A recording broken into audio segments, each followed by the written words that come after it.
I'm Quint. I'm Aron. Together, we're Quent Aron. Yes, it's like we're almost one person when you throw us together. What are we here to do, Like, Quint? talk about role play. What are we not going to get? Distracted. Sorry, what were you saying? So this will be our 17th attempt at doing this video in the last less than 24 hours because we have the attention spans of squirrels. That's not a nice thing to say about squirrels. Sam would be offended. Sam, one of our characters, has a thing for squirrels. Roleplay, we brought it up last time. And now we're actually going to explain it a little more because I think it is a concept I did not get until we started writing together. Like, I'm a massive geek and a nerd, so I had actual role play games like Call of Cthulhu, Cyberpunk 2020, of course, Dungeons and Dragons, everything like that. So I was familiar with role play. I was not familiar with role play in the writing community. And that's actually where I met you. And it took me from someone who did not write to an actual writer in theory. So I'm going to leave it to Quint to try to explain what that process is, and then I'll mock and torment her. Yes, as is your standard. So my backstory on getting into writing is a little bit different in the idea that I always enjoyed writing and I didn't have a strong background in role playing at all. It was actually very frowned upon in my house because Dungeons and Dragons is of the devil. But so that didn't I happen. believe it often. There was no devil involved, and if there was, I would have played them. I'd be like, I'm Satan, you lose. Tell my mother. But I always enjoyed writing and I always had stories and scenes in my head, but they wouldn't go anywhere. They would I'd have a little bit and then it would get completely stopped, and I couldn't work past it. The idea You, behind role play was that you get genuine character interaction, which is what I had picked up from being a super geek and role playing often. I just could never quite bridge the concept of writing. I was once told I should never write more than a grocery list.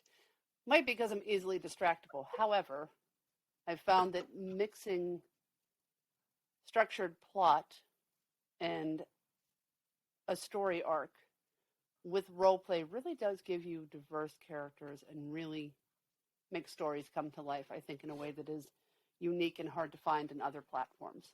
yes, and I think that is the the core of what makes our writing and our characters so genuine is the fact that we come at it at this role playing kind of aspect of things where we have these very well developed characters. We've spent hours and hours figuring out backstory, like how they got scars, like everything leads to a different story. We've tossed them into different scenarios to see what they would do in in a bar versus at a coffee shop, or Cruiser and Emery versus Cruiser and Chance, and just to see them play off of each other. So we're talking about role play and how that works with us, and that I came from the role play background, you came from the writing background. I was told never to write more than a grocery list. You lived off of writing, and if I write a book by myself, it's a bunch of people sitting around thinking about stuff, and when you write a book, it's a bunch of people blowing up stuff, and they never talk. So role play comes in handy, but I think that this whole concept of role play really is what ties my plot and tendency to overdevelop intricate storylines and your action and my introspection really come together when we can create this realistic dialogue, which, and not only does it give us the realistic dialogue, it gives us the idea of who and what the characters are, because to do role play, you have to have an understanding of your characters, and you have to have had them develop to that point. And you did most of the developing for Chance and for Cruiser. I did most of the developing, I think, for Fletch and for Fletcher and for Dex. And Wolf was kind of a combination of both of us. Wolf is definitely a hodgepodge of Yeah, both of Emery. us, but you also did She comes Emery. in later, but I don't know if originally she was the core of the team, but I know originally she wasn't, but I think now with all the retrospect and how we have it arranged now, she's pretty integral from way earlier than we thought. But like for me, developing the Yes. character was we knew we wanted someone who, it's like, okay, so who's Wolf going to hook up, and then how is this going to work, and how do we get someone who can be on the outside and is an advantage to them, but isn't a Mary Sue and isn't perfect, and can't magically solve all their issues, because what is the point? We have to have characters who are flawed and have issues so we can help develop them and watch how they progress, as opposed to just starting off perfect and staying perfect, which is dull. Our guys are like not perfect. So I think It's very dull. And even at the very end of things, like our characters are far from perfect. They are much better than where we start them out at, but they're still flawed people. they're human. Like, how do you relate to something that's absolutely perfect? That's not real, and it's not genuine. And I think it does a disservice to the writing and to the characters and to the readers. Um, but that being said, like, I think the developing the character process is kind of key to it. Like, we knew that Wolf would be a natural born leader. He it's just who and what he is. It's his drive. He needs that loyalty. He needs that respect. He's alpha to the core. But in return, he also has to be willing to give that level of loyalty and respect. And his major flaw is he is 100% an adrenaline junkie, above and beyond any type of reason anyone could ever have. He's the type of guy who could do wonderful things. He'd be like, oh, he's the guy who did this. And he'd also be the type of guy who'd be like, yeah, he died really young from being stupid. So you have to have someone, kind of a natural instinct is to create a character that would be like him. You're like, oh, it's got to be someone. No, it has to be someone who can balance him. And that's where Emery is much more cautious, and Emery's very concerned about her safety and her survival because she's had to be. So it, I think, balances Wolf out nicely. But It does, and she it is a balances neurotic her hotness. out She's a nicely neurotic too. hotness. Otherwise, she'd be a And neurotic I think mess. it's very clear as we develop those Even two more. together that if Emery had gotten involved with the wrong type of person, she would very easily be in a really abusive relationship. And it can be argued in some ways that the relationship is an abuse of power at the very least. Something that Wolf has to come to terms with and deal with. It's not he's not abusive, but there's ways that he's not particularly nice either, which I think makes him human and relatable. And when you're playing that character, that's where you get to the point where you're like, oh, I'm so sorry, but this is what he's gonna do. Sorry. Yes, more than once we have been playing a scene and as a side chat But if we don't do that, then I apologized don't for think what the character is doing. we're not telling a true story. We're just Mary Suing our lives along the way and being all happy and perfect and boring and lazy. So, It's like I very said, boring. to throw a scene together, once you get to know these characters, like when you really start developing them, we randomly put them into situations to see what they were like fighting and to see what they were like with someone they loved. So you could think of another F word that could be in there, but that's really kind of the two different ways we started to develop them. And it brings out a lot of interesting personalities. Like, oh, what is the thing that's going to make someone like Fletcher fight? What is the thing that's going to make Chance, who will tell you he's a pacifist, but he's not? He just doesn't like getting dirty. But if you piss him off, he's going to fight just as mean and just as hard as any other elite special forces soldier would do, and probably even better. He just smile at you afterwards as he busts all his cap out. And in Armani, where he makes it look good. It's Armani. He Him and has a Emery very do expensive understand that. smile. They appreciate each other on that level. Which is why I think when you look at it on the surface, you would think Chance and Emery would be the pair, and God, no. No. Emery won't go near him with a 10-foot pole. No. Emery's probably the It's the only one woman in woman the he doesn't universe want. impervious to his And smile. A woman and most men, because he will happily tell you he can have anybody in the room. Yes, she's the one woman who cannot figure out why he doesn't want to sleep with her. And She's attractive. She's a female. I don't she want to knows sleep exactly with her. why she wants nothing to do with him. Very confused. She tells him, and he still doesn't get it. Like, no. No, you are a heartbreaker. I am not He still doing doesn't that. get it. No. I will tell you, I do not have a heart. And if I do, I'm not exposing it to you, because you will not be able to help but break it. Not even on purpose. Have a great time. No. No. Yeah. She actually develops into something he needs much more. Bye-bye now. We'll leave that for you to read it and figure it out. Yes.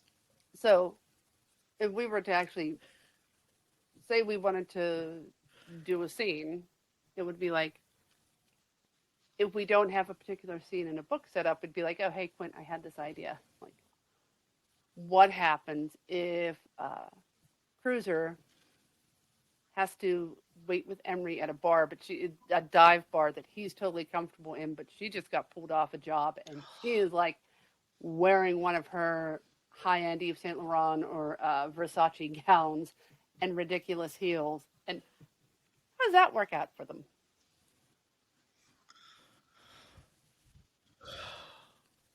Oh, can you And see just the level automatically of you're so into annoyance that character. already? And you can see it in the body language and in the the way you're slouching forward now and your chin's disappearing because you're like it's all leaning forward, getting it aggro in this baseline Cruiser. And Emery's and I think at this point it'll be a nice surprise for Cruiser because he's got no idea that Emery has just as long of a history with dive bars as she does with high-end bars. She just does not advertise that fact. What is the point, really? I think we could start it off with them having to show up to this bar on Cruiser's motorcycle, which is a very, very tricky thing to get on and off of when you have a full-length beaded gown. And this most assuredly would be Cruiser's point of view, probably, because he's the one in for some shock and learning, and his thoughts are what we really want to look at. So Quinn would probably write a quick intro, which would really consist of a short description of a bar and him being annoyed while ordering drinks. And he'll order her a mojito and him a beer. And she will smile and take the mojito and give it to someone else at the bar, and she will order a shot and a beer, much to his chagrin. And he can think whatever he wants to think about how hard it was to get her off the bike in that stupid gown. Stupid, ridiculous gown that is completely useless unless it's on a floor. Much like your leather jacket. No, leather jacket is nice. And utilitarian. So is beaded Versace. I can't help it. You were raised by wolves. And not that wolf, too. But at least he understands Versace. And I think what she would have done before she entered the bar is she would have reached down and just ripped the long part of the gown off and had it up as a mini dress and wrapped the other part around her like a stole. That would have actually been before she got on the bike. I don't know. I think she would have been in a big hurry, maybe perhaps being chased. It would have been a little side saddle on the bike. Oh, that'll be fun for him. Clinging on to him. Cling on to him for dear life. Mm-hmm. That's how she always rides a motorcycle. Smell his leather and sweat. She's not a fan of motorcycles. It's how you get bugs in your teeth and you can't pump anyone for information with all that background noise. So yes, he could go ahead and order her a mojito. Actually, I think she would order herself a drink. He'd be like, I need a mojito and a beer. And she'd be like, yes, and I'd also need a Boilermaker. Thank you. Cruiser, go ahead, pay. I'll get us a table. And he will growl and, like, eye her all the while she, like, sachets through the bar. A little finger wave. And does that stupid thing. And then he'll pull out his wallet and throw some money on there, and he'll get all the drinks, and he'll drink the mojito. Of course he will, because he drinks girly drinks, no matter how girly. Because they're delicious. Yeah. See, he tries to be all grr tequila from a bottle, but he's really like, does it have an umbrella in the straw and some fruit on the side? Does it come in a coconut? Well, is there actual sugar cane in there as the stir stick, or is it just a straw? You better have used a simple syrup made from the sugar in the raw, because we can't have refined sugar in our rot gut tequila. Standards. Not going Even to he happen. has standards.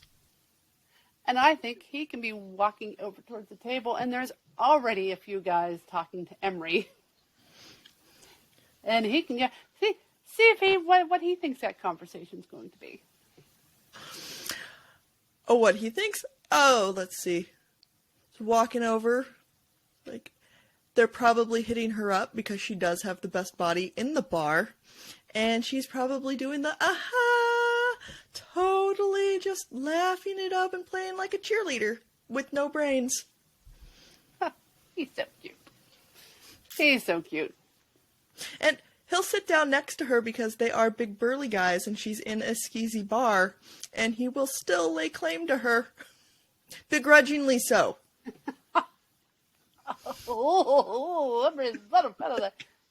And Emery will be like, oh, Dilbert, I would like you to meet. This is Crusher, and this is Hector. You're not going to believe this, but they actually run a fumigation company, and I had a friend who used them a few years back. They're really, really good at what they do. Blowing hot air, I bet. It's a difficult thing, but I remember they were quite satisfied with that. And I do have a contact who works at Terrell Arms, and they're looking for new exterminators. So if you want, I can take your name, your number, and I can see about we can hook you up with another contract. He's going to sit back in his chair and watch because he knows she's running game. He's going to let it go. She's getting contact information. She's getting contact information. They run with the pagans, and if she can get information from them and make them a little beholden to her, then she has a contact inside an organization. Plus that, she's put them in Terrell Arms, where she's already got people in there, so she can keep a real close eye on them. And if she really needs for something, say, ever have to run a con to see where there's a leak, how information's getting out, if someone's willing to buy the information, they would be the perfect people. And no one would ever know how she knows them. Yes. Oh, and her friend who hired them a few years back was her. But she was entirely different at that point. So. And her name was Marie. Yes. And Marie Cruiser knows none of this. He knows that she's running side game because she's like Chance.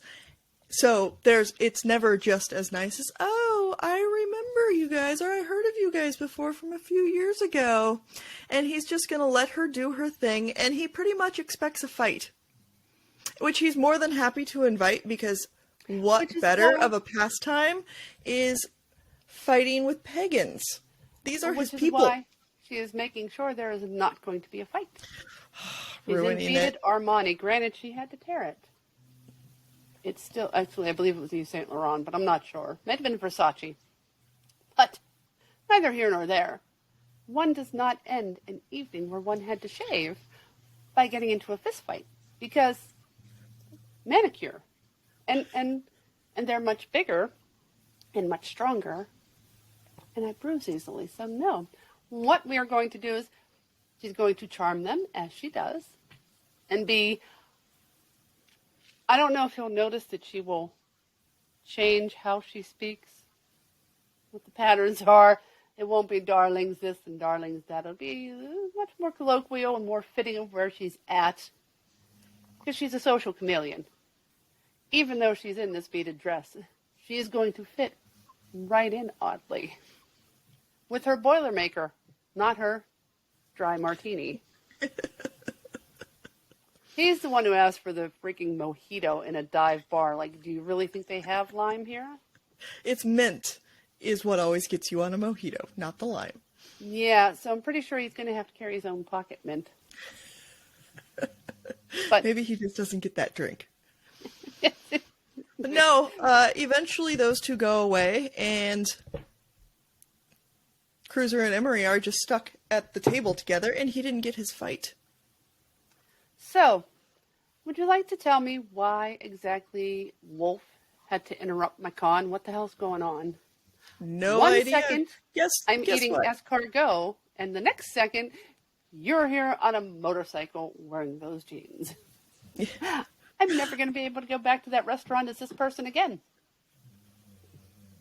Yeah, no, I have no idea. I got a text from Wolf saying, pick you up at that address. I was in the middle of fixing Juliet's car. Yeah. Oh, the thing? The VW thing? Yeah, Yeah. Such a nice car. I know, Oh. Dex finally got those parts in that I couldn't find. Oh, why didn't you just ask Chance or me? Preferably Have you ever talked to Chance about cars? You don't have to talk to him about the cars. Just tell him what you need. Oh, but then you have to talk to him about cars, and he doesn't understand them at all. Well, I'm assuming it's the calipers you needed. Sure. Ah! Just randomly, you know that it needs calipers that I couldn't find? Yeah, I heard Micah talking. Micah and Juliet were talking, and Micah is super into that bike, and he happened to mention you were having trouble finding calipers. So.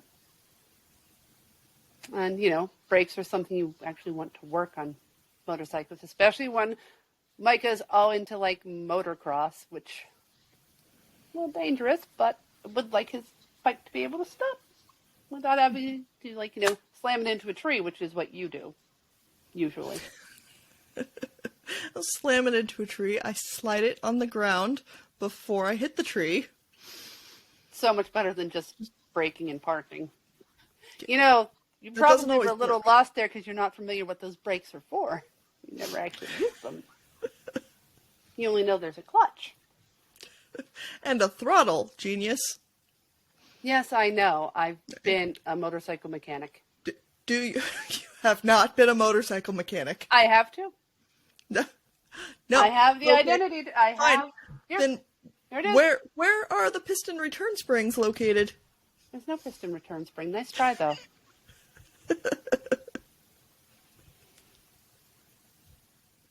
We can do this all day.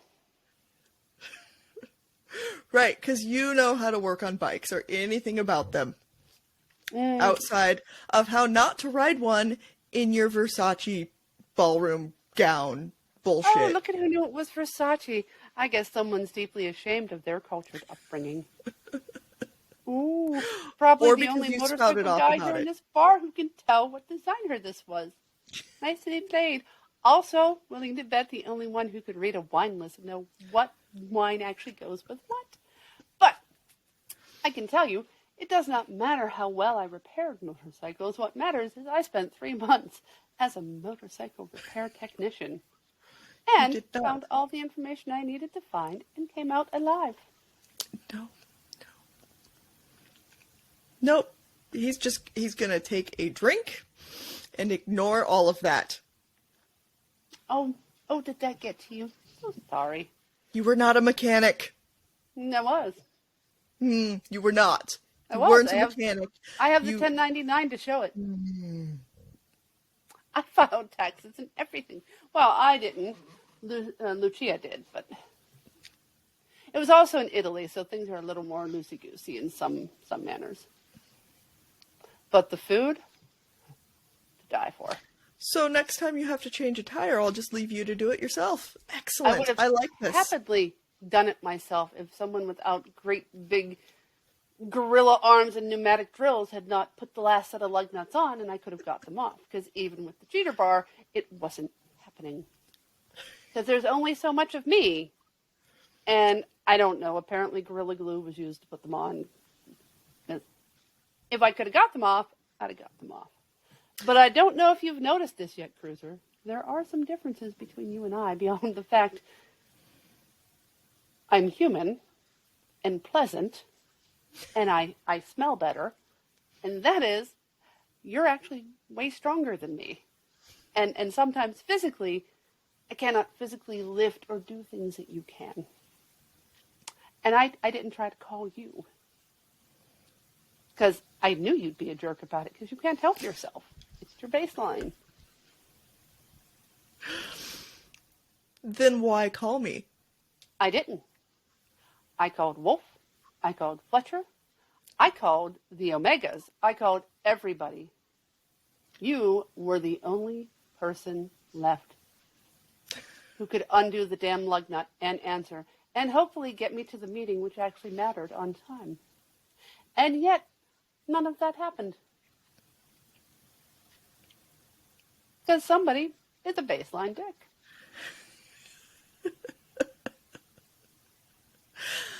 All and of then she that. just takes her shot, slams it down, and slams it on half the beer. Flips the shot glass upside down on the table, slides it over like she's been doing that shit in dive bars for her life. While Cruiser is sipping on a straw. Minty. Delicious mojito. Shot. Beer. Boom. But she would never do that. She would pound that shot back and down that beer. With ridiculous speed, because she knows he can't. She wouldn't even put her pinky out. So take that, Cruiser. Oh, he'll just drink. He'll finish his drink. And that will all move on. Oh, by the way, how was that weekend in jail? It was great. It's a good thing that I didn't have, rainbow underpants on that my girlfriend got me. That would have made life difficult. Oh, darn. That was an Yves Saint Laurent original suit I was wearing. White. Until you threw me into the mud. You deserve every second of that time in jail and more for the crimes against fashion that you committed. Or how about you wear practical clothes? Maybe. Also, it was a wedgie that you gave me that started this whole thing. You just are a sore loser. Actually, the clothing is incredibly practical when you're going to a business meeting and not here. You have to dress appropriate for the situation, and since I wasn't at that moment in time a motorcycle repairwoman, I did not need to dress like I belonged in motorcycle bar. I was going to a high-end business meeting to try to finagle a deal to see if I could find a group of 3 children who had been missing for over a year that were kidnapped and smuggled out of the country by their abusive father. But you wouldn't bother to ask that. You'd automatically make a judgment. And while I'm in a hurry trying to get this tire changed, you have to give me a hard time. Maybe a few more wedges in your life would make you not be such a jackass. And I believe the person who won is the person who got to walk away and see your niece's soccer game that day. Wasn't you, was it? Go Dragons! There's so many just stabs to the heart right there. You do not play fight with Emery. She does not play fight. She just... That's because Emery can't lose. She doesn't lose well at all. No, because losing gets you killed. He's playing for a meal. She's playing for her life. I know. We do not lose. I lose. If I lose anything here, I am the weakest one in the room. I'm going to die. I'm very attached to not dying and not being bruised. Which is why, like, and again, it's this whole thing. I don't think he really, in some ways, in his wonderfully chauvinistic attitudes, he's incredibly unchauvinistic, because he really does see her as one of the team and doesn't honestly really get that she's weaker and a girl. Yeah, he really does miss a couple key points in that whole thing, and it's one of his greatest attributes with Emery is the fact that he absolutely treats her equally across the board with the rest of the team. And it's also the biggest pitfall he has, because he does not recognize that she is any less than the team physically, and all that femininity in general brings with it. But he still does hold her in higher regard in a lot of ways. Yeah, I think he does by nature really hold women a little more reverent. And he's obviously aware she's a girl, but in the heat of the moment when he's not able to separate that how she interacts and what her level of threat is entirely different than the rest of the team. Like, no. I think Wolf's and part of that is she's because not challenging you. She's not even aware there's a challenge. She's just afraid. And he doesn't see that because it's not where he comes from. And if she's one of the team and that's not what they do, then in the heat of the moment, he can't separate it. Yeah, and Cruiser lives in a very black and white world. And as soon as anybody starts getting into the gray area, he is just, they're off in the weeds to him. And they're stupid because they make no sense. And why are they complicating this all the time when it's very simple, A or B? Except when it's, choose all that apply. SATA, select all that apply. But no, like, we are not going back there. When she says, I physically couldn't get it done, there was not enough mass of me to get those lug nuts off. It's just like, that's stupid. I mean, he's aware that there's not enough mass of her, and he would never expect Juliet to be able to physically muscle off something that they put in with pneumatic drills, but like, stupid. Then why'd you call me? Actually, I didn't. I called everyone else but you. Literally got handed over to you because nobody else could come, and that meeting was important. Stupid. Not going to acknowledge the fact that that meeting was important. You were just being stupid, so I just threw you in the mud because it was funny. Actually, it's because she deserved it, because she gave him a wedgie while he was trying to help her. She likes to gloss over facts, too. Do you remember what he said? How he earned himself that wedgie at the very least? And really, is a wedgie that much of a threat? She still had a meeting and a job to do, and he completely took away her ability to do that. Like, you can't go to a meeting covered in mud. And then he did more than that. He scared her. And it was all still like playing in like anger and pissy temper on Emery's part until he pinned her down, and then it was absolute fear. Yeah. Added on to the fact that she was fully aware that this meeting was now ruined, and it was going to take at least another 24 hours to try to find these kids. And ultimately, no matter what the situation was, the only person she will ever hold responsible for that is herself. Cruiser could have come in with a flamethrower and burned everything down, and it would still be her fault. Well, and the thing is, on that, Cruiser was unaware that she was working this side job or the stakes that she was playing against. And he didn't ask, but she also didn't tell him. A, she didn't have time to tell him. B, he never asked. He assumed. Cruiser automatically, in his very limited role, automatically assumes that how he sees her role, automatically assumes that what she's doing is fluff and unimportant. Yes. Which he wouldn't necessarily do with other team members. But it's automatic to that, and it would never occur to him to ask when she's like, I have to get to this meeting. It's important. He's like, yeah, whatever, important for your stupid stuff. Like, yes. There's never, she tells him it's an important meeting she has to get to. He just assumes that her import is stupid. It's very stupid. Yeah, and so it wasn't. So now what? How you feel about that, Cruiser? Yeah. Like But I'm still right. Back to the yes, absolutely, like he's still right. But back to the whole roleplay thing with the bar scene where we went from fixing Juliet's car to Micah's bike. Because those things are the same. But the great thing is, even in that, you learn a few things about both those characters. You learn that Emery is way more comfortable in a dive bar than she ever lets on.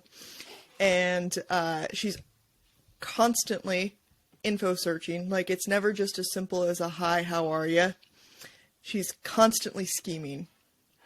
There is never a second of downtime with her. And I think Cruiser sees it as scheming, but she sees it as a way to stay alive. It's scheming. It is scheming to stay alive because physically it's not going to be her. Yeah. And he has very little appreciation for that. And I don't know that ever really changes. It gets a little bit better. Oh, it does. But it does change because we wrote the scene. There's a scene where he comes to grips with the fact where he's like, "Oh my God, is this what it's like for Juliet too?" Where Emery is more capable than any of the other women here because she's always got weapons. She knows how to use. She's a crack shot, and I was able to take her out without even trying. Is this what it's like for all the other women here? Do they always live in this fear that they are safe because somebody else lets them be? If he doesn't ever understand. I mean, he never stops getting annoyed by the constant scheming and like truly like understand and appreciate its worth. Which there is a lot of worth in that, especially with their lives. Like, if it wasn't for Chance and Emery being able to scheme and constantly be working in the background with fake IDs and hooking up like paperwork and all kinds of other things, like they wouldn't be able to survive, period. And I think he holds it in a lot of contempt. I think he can hold it in contempt, but he's really smart, and at some point he's got to be able to put the pieces together, and I think it's going to be when he's forced to reflect, even though he doesn't want to. I think, at the same time he's going to find out why she's more afraid than the rest. I think the whole value of what her and Chance do becomes a little more apparent because he's literally not allowed to do anything but think about it. Yeah. And that's the only reason you can ever get Cruiser to think about anything is to force him. Well, you force him by taking away everything else. So that's what you do. Nothing.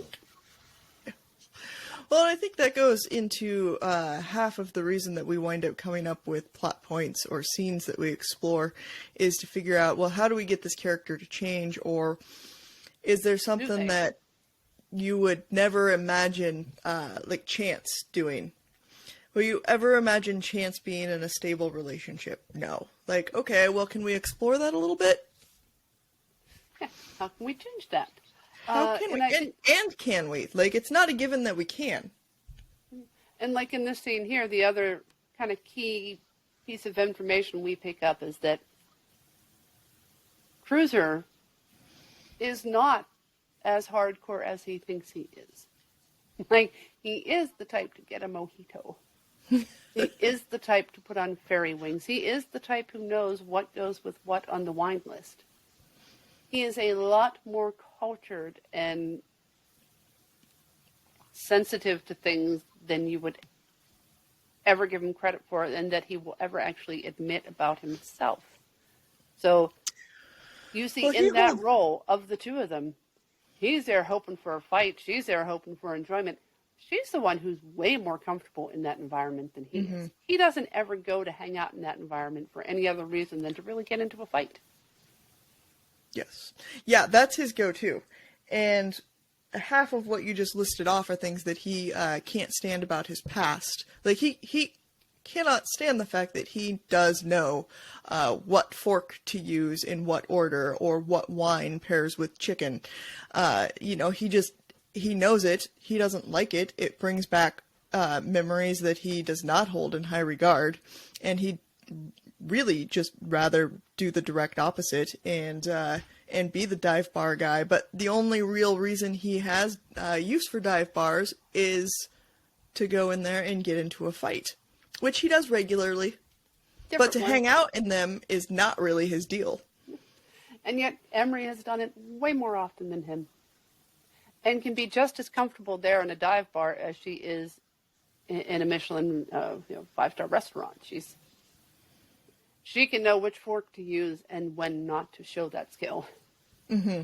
And it doesn't have any of the baggage that Cruiser's comes with it. And she recognizes that it has value where he doesn't. No, it annoys him, and therefore it should go away. And no matter how many times he's actually had to use that knowledge, it still annoys him that he knows it. And Emery's not ever annoyed by having knowledge, because knowledge is power. Knowledge is power. Money and safety. Yes, but Cruiser relies a lot on brute force strength as power. Cruiser gets his ass kicked in these fights all the time. Not if you ask him.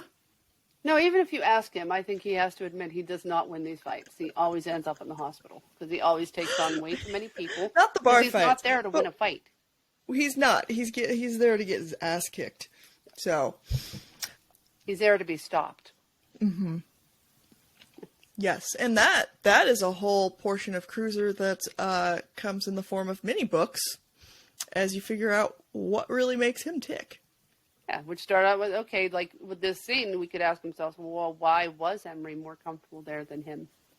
And that's, you go down that whole rabbit hole and you uncover the past and the secrets and the stuff they reserve and choose not to tell you until you go looking for it. And I think that scene would have taken us well off into that. Oh, easily 4 or 5 different scenes on both their sides. Why was Emery? Why did Emery know about the calipers and what was going on that led them to this, super quick? What the hell had Wolf done? Because they didn't go back to the compound; they went to a dive bar. Yeah. And how would she make Wolf pay for that? Also, why did Wolf send him and Emery to a dive bar when he knows that Cruiser likes to fight in those places? Because he knows Emery will keep that from happening. Mm-hmm. But why? What in her past or their past leads to him knowing that? Well, how does he know that? Well, I don't think Wolf ever has any doubt about Emery's ability to handle Cruiser if he's not on the edge, which, he's only ever been a couple times. So she has no ability she can handle him. He's a little bit lost when it comes to dealing with the chick, because she just... Yeah. Yes, because he's socially inept. Yeah. She just as really they all are. Laps and laps and laps and laps. But, then when that is confronted, she doesn't know what to do with it. No. No, he really doesn't. Just assume that it's her fault. And we also learned from that scene that Emery is going to assume everything is her fault. All the time. Always. Yes, that's her default. Cruiser's going to be completely unaware of her ability to do that. And unaware of a lot of her motivations and fears just in general, because he doesn't get it. I don't understand it. It's stupid. It's stupid. Which also leads to a lot of different things that wind up on a list of things to discover, like, subplots. Maybe it's not the big plot point of a book, but like throughout a series, it winds up being consistent, and they wind up addressing it, because those minor character issues become either a huge value to the story, or it turns into a hindrance that they eventually have to get around. And the fact that he will disregard everything as stupid if he doesn't understand it turns into a big problem that winds up causes an issue that has to be addressed eventually. Even though it's not even a big plot point, it does come into play and wind up getting worked on just innately by itself. It's like a breadcrumb, a little trail you leave of their personalities, little things they sprinkle along in the series that eventually they have to resolve by nature just inherently, or else the character is not evolving, they're stagnant. Yeah. And I think, just, we played that scene forever ago with the changing the tire, which he brought up, but I had no idea that's what her meeting was. Like, that in itself right there is another whole plot line you could go down to figure out. We could go back to that story and actually make a book out of it based strictly on that. What actually was going on here. Oh, and that would be an interesting book to see, because there's already a goal in mind. So what set that into motion? Why aren't the guys aware of this? And so Emery was clearly off doing her own thing while the guys were tied up doing something else. So was she hurt? Why wasn't she with them? Normally she's with them. So what is this? Yeah, normally she's with them. Sometimes she'll do things independently. Sometimes they do things independently. Sometimes her and Chance become a king and queen and, maintain royal jewels, because she doesn't always go into the field. Everybody needs a cipher crusted with rubies. Tester. But, she doesn't always go into the field with them. No.